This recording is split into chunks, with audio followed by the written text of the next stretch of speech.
Live from New Delhi, you're watching DD India Live, India's voice to the world. I'm Tanvi Taneja. Coming up in the next 30 minutes. Crown Prince of Abu Dhabi meets India's Prime Minister Narendra Modi. Trade, investment and technology dominate the agenda of the talks.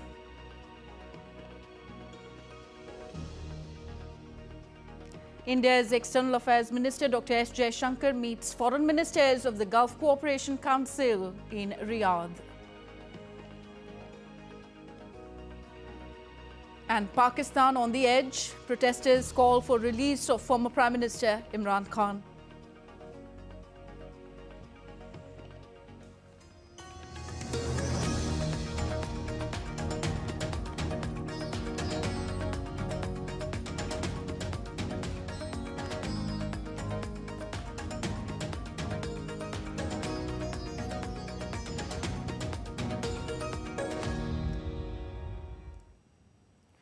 The Crown Prince of Abu Dhabi, Sheikh Khalid bin Mohammed bin Zayed Al Nahyan, met India's Prime Minister Narendra Modi at New Delhi's iconic Hyderabad House today.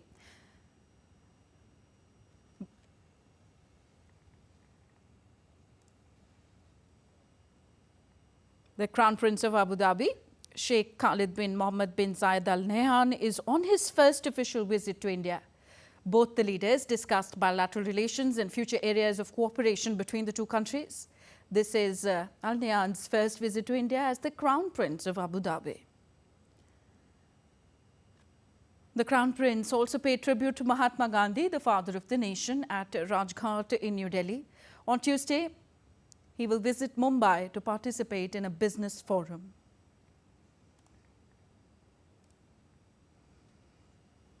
The Abu Dhabi Crown Prince also called on India's president at the iconic Rashtrapati Bhavan, the official residence of the President of India in New Delhi.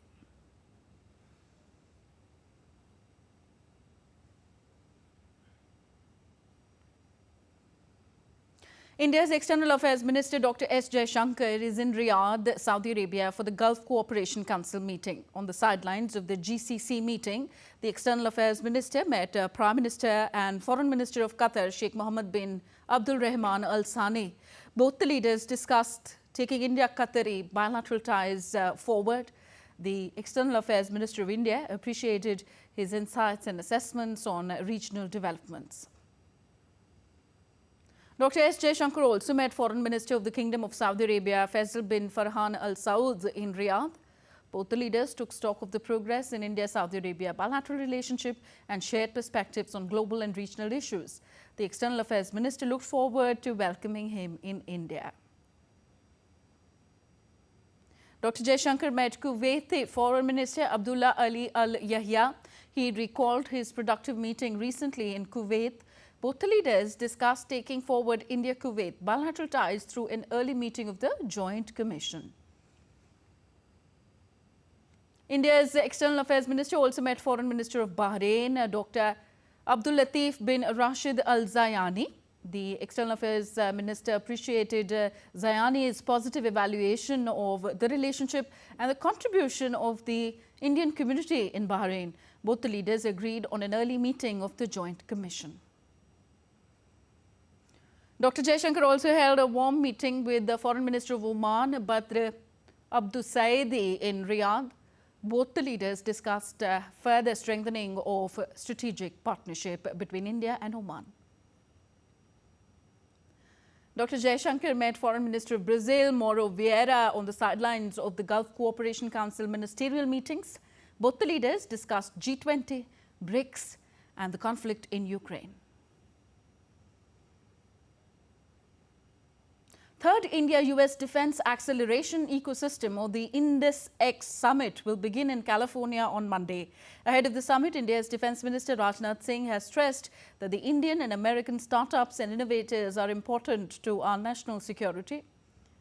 In a social media post on X, Rajnath Singh said, and I quote him, "The India-US Defense Acceleration Ecosystem Indus-X Summit gives technology leaders in India and the United States a vibrant platform to foster partnerships and collaborations in the defense sector.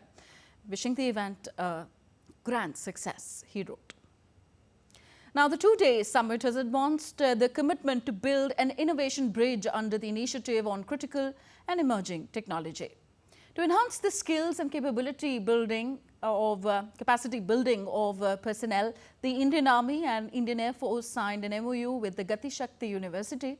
DD India's Vishal Barrister reports. Indian Army and Air Force signed a memorandum of understanding with Gati Shakti Vishwavidyalaya in India's Vadodara. This was signed to enhance the skills and capability building of their personnel. Speaking on the occasion, India's Defence Minister Rajnath Singh described the collaboration as a monumental partnership towards further strengthening the logistics backbone of the armed forces in sync with the vision of self-reliance in defence sector. जब हम रक्षा क्षेत्र में आत्मनिर्भर भारत की बात करते हैं तो इस आत्मनिर्भरता से हमारा आशय यह होता है कि हमारी सेनाओं की जो ज़रूरतें हैं उनकी पूर्ति हमारे खुद के साधनों से हो। जैसे यदि हम लॉजिस्टिक्स के लिए एक्सपर्टीज की ज़रूरत है तो उसकी ट्रेनिंग हमें हमारे अपने गति शक्ति विश्वविद्यालय से ही मिले। यदि हमें इक्विपमेंट चाहिए तो वह भी हमें भारत की इंडस्ट्री द्वारा ही निर्मित किए हुए मिले। हमारा स्पष्ट मानना है कि एक सशक्त भारत की नींव आत्मनिर्भर होकर ही रखी जा सकती है। Minister of Railways Ashwini Vaishnav said that Gati Shakti Vishwavidyalaya will serve as a vital partner in empowering the armed forces with cutting-edge logistics, education, research and innovation. The entire theme by which this university is being developed is every line item of the course curriculum should be industry focused. This will cover aeronautics, this will cover railway, this will cover warehousing, ground logistics and marine sectors to begin with, and then we will focus on getting into the deeper things like submarines and other. Gati Shakti is first of its kind university aiming to fulfill the mandate of the national development plans across railways, shipping and highways. Many case studies in the field, the real world challenges will be addressed by Gati Shakti.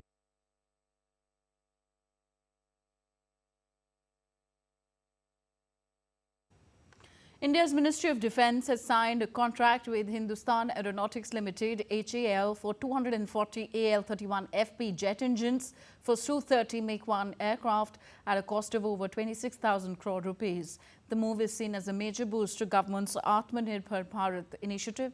The contract was inked by the senior officials of the Ministry of Defence and HAL in the presence of Defence Secretary Giridhar Aramane and Chief of Air Staff Air Chief Marshal V.R. Chaudhary in New Delhi.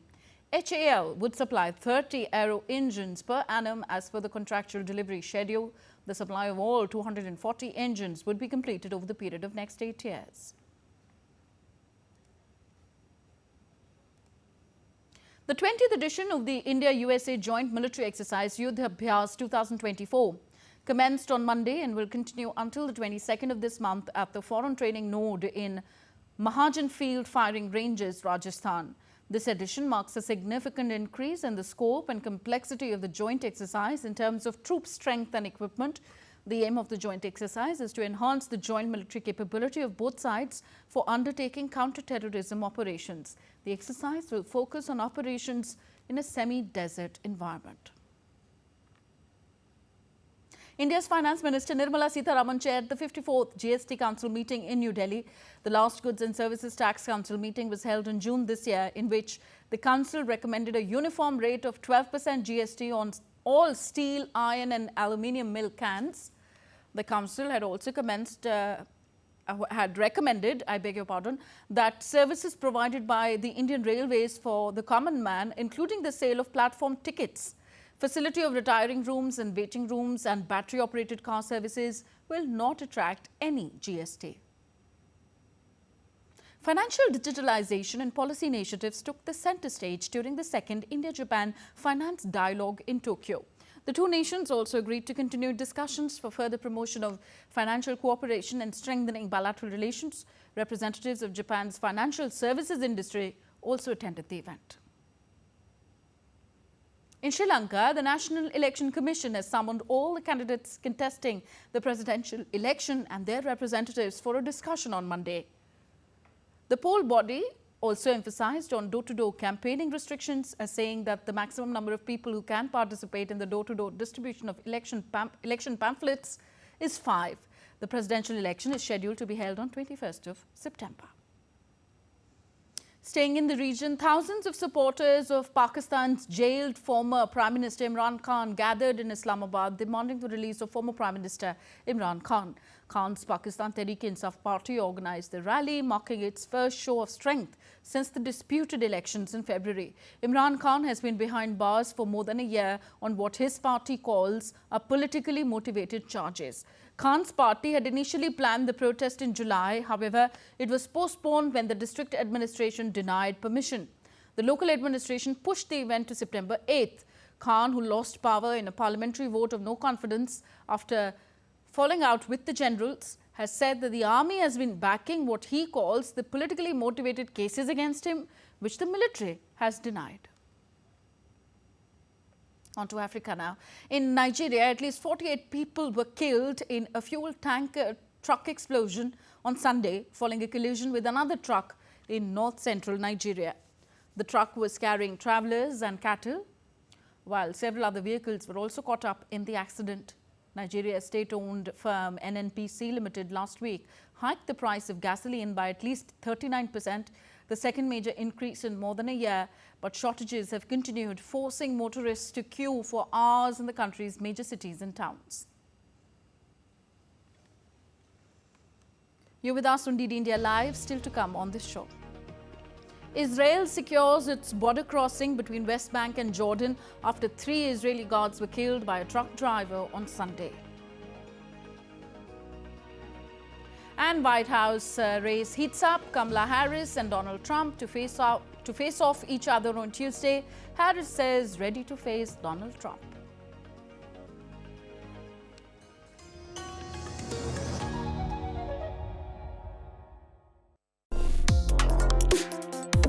Complex issues, hidden agendas, twists and turns, strategic games.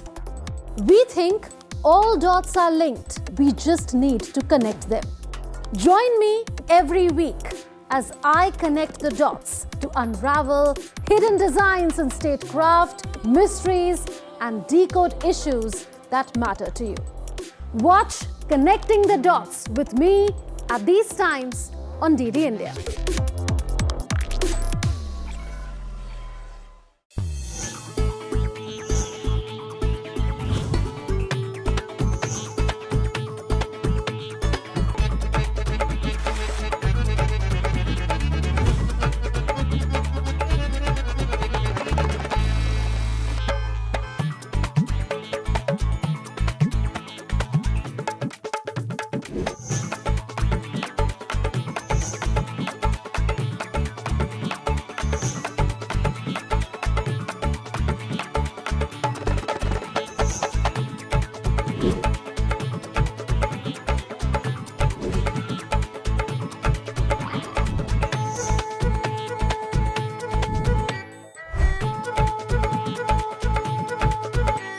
Welcome to Jaipur.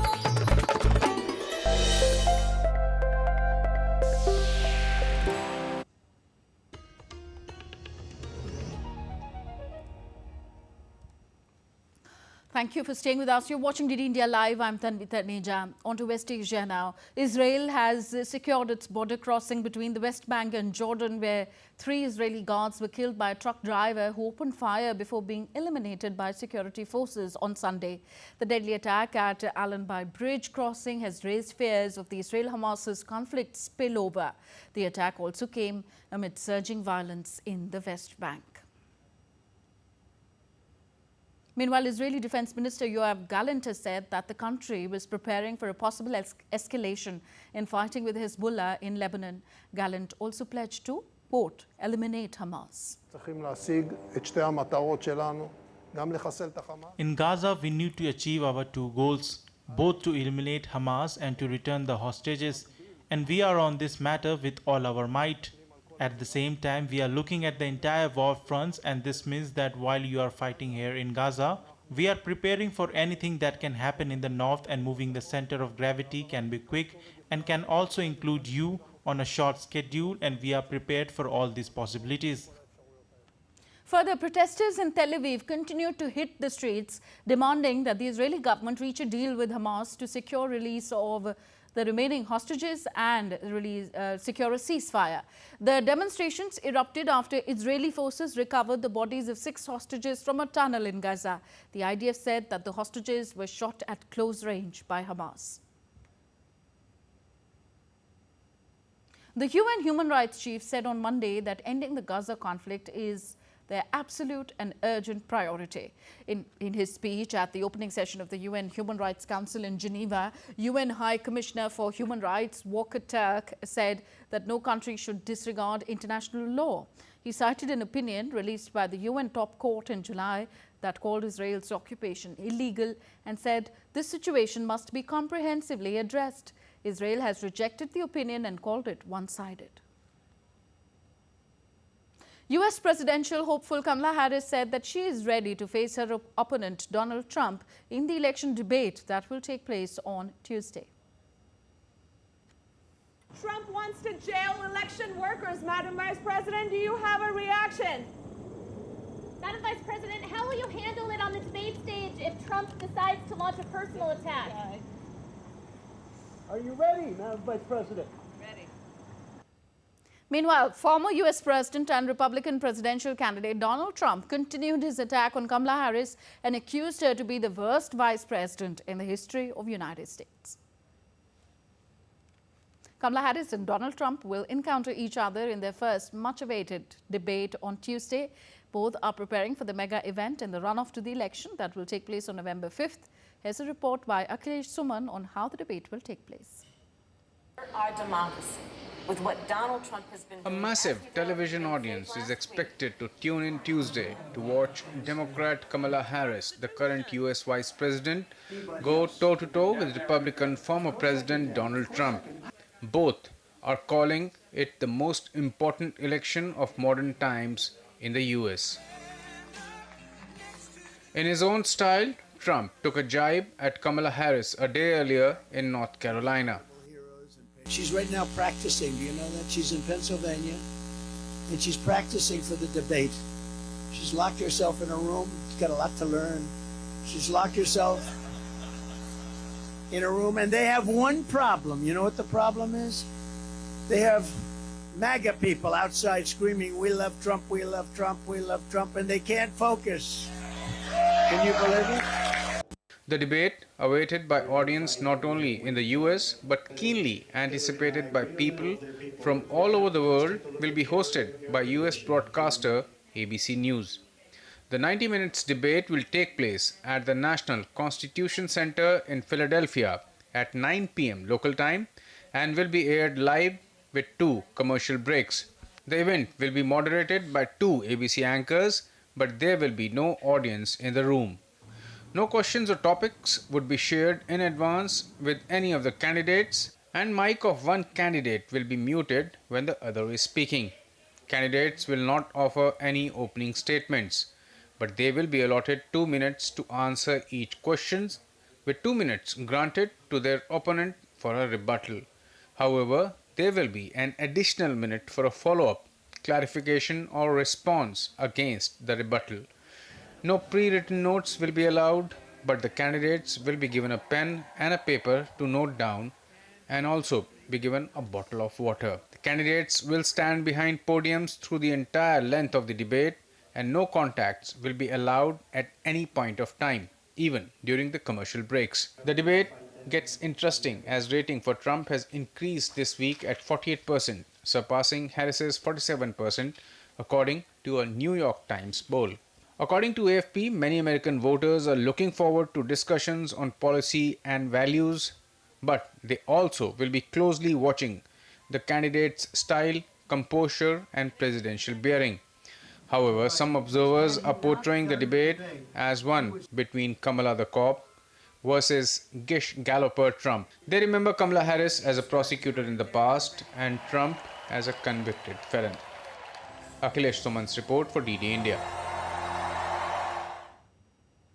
Venezuelan opposition presidential candidate Edmundo Gonzalez reached Spain after being granted asylum in the country. Spain's foreign ministry said in a statement, Gonzalez arrived at the Torrejon de Ardoz military base with his wife.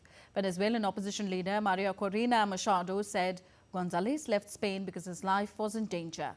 Gonzalez's exit comes a week after Venezuelan authorities issued an arrest warrant for him, accusing him of conspiracy and other crimes. President Nicolas Maduro dismissed all such assertions and said that there was a right-wing plot to sabotage his government. On to Europe. British Prime Minister Keir Starmer convened a coalition to stop young people from falling into knife crime on Monday, joined by actor and anti-knife crime campaigner Idris Elba. Starmer launched the coalition to fight the national crisis, bringing together campaign groups as well as families and young people affected by knife crime, the most common method of homicide in England and Wales. The government is also looking to strengthen laws around the online sale of knives and younger people's access to them.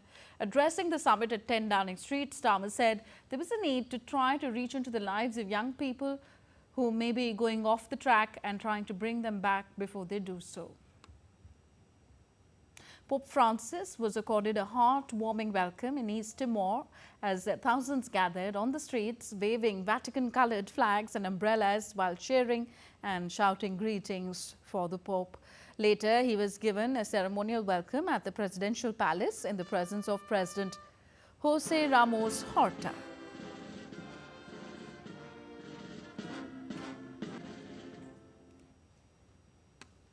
The Amazon in Brazil is facing one of its most severe droughts in recent years. Water level in the rivers has been falling, impacting navigation, local community lives and wildlife sustainability. Our next report tells you more.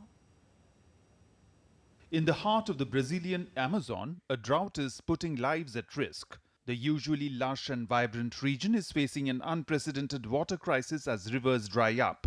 Residents are struggling as they have to walk miles to fetch water. The plummeting water levels in rivers have deprived them of their traditional source of water. Now they are forced to buy tanks. The costs are taking a toll on the already impoverished rural community. Without water, nobody lives. There is no way. Here, you can get water day and night. There is always water. I don't charge a penny. I pay for the water, but I don't charge them anything. The elderly and sick are amongst the hardest hit, facing severe health risks as access to clean water becomes increasingly scarce. About 800 meters, that's the distance of the beach. Now imagine a person in the hot sun, people with high blood pressure doing this journey. It gets difficult, very difficult. That is why we saw the need to mobilize. The drought has been aggravated by wildfires, deforestation and rising temperatures. To make the situation worse, the Brazilian Geological Service has warned that water levels in more rivers in the Amazon basin are expected to hit historical lows. Bureau Report, DD India. And now we take a look at other stories making news around the world. As Typhoon Yagi continues its disastrous streak in Vietnam, 35 people have been reported dead and 24 people reported to be missing. Dubbed as Asia's most powerful storm this year, Yagi has caused widespread damage in the country. The weather agency warned of more floods and landslides as Yagi brings the country to a standstill.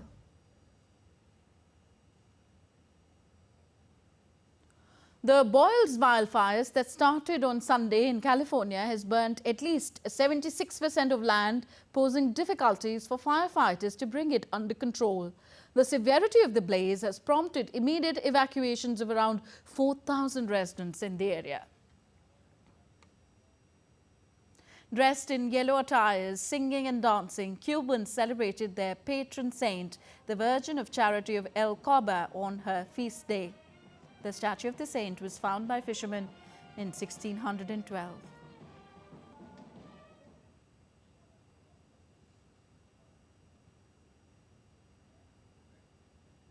On to some sporting action now. The most watched tennis tournament of the year, the US Open, comes to a close with the Australian Open winners Jannik Sinner and Aryna Sabalenka both lifting the US Open trophies. Our next report brings you more on how the winners created history, adding yet another feather to their hats. Take a look. The US Open comes to a close as Italian Jannik Sinner backs the coveted title in men's singles category, while Aryna Sabalenka lifts the title trophy in women's singles category at the coveted tournament. Interestingly, Sinner and Sabalenka both won the US Open and Australian Open in the same year.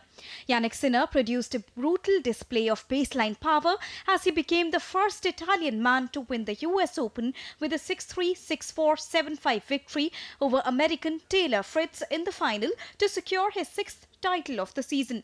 The result will push him more than 4,000 points clear of new world number 2 Alexander Zverev.